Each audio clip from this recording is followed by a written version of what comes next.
uMike Mbambani uzimisele kumsebenzi wakhe ukuvelisa imbaleki ezokumanqwanqwa aphezulu. Udlale indima enkulu ekuphuhliseni imbaleki ezininzi kule ngingqi yaseNelson Mandela Bay.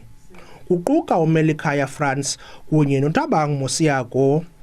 Kwaye neenkampani zabucala ziyamncedisa ngokufaka isandla ngezemali apho alungiselela khona imidlalo yogqatso emininzi.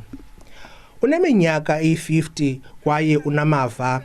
Sithetha nje unephupha lokuba ugqatso lwe-World Half Marathon lusindlekwe apha eGqeberha kwinyaka 2025.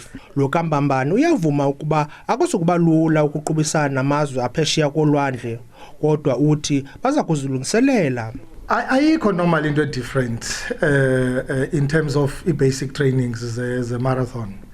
Into ebalulekileyo nje into baniyazi ba imozulu ithini on the day and approach yini ezawuthini based on imozulu on the day. Other than that iyana ndihlupha kakhulu kwimidyarho emide iba imozulu. Xa imozulu inhle uwanika free roll ama-athlete ukuthi abaleke to the best of their ability. Iqela lembaleki loMzantsi Afrika luza kundingela kwilizwe laseHungary ngomhla we-14 kaAugust apho luza kuzilolonga iveki ezimbini phambi kokuba ugqatso luqale. Ndinguzolani Moya weendaba ze-SABC ndiseGqeberha kwiphondo leMpuma Koloni.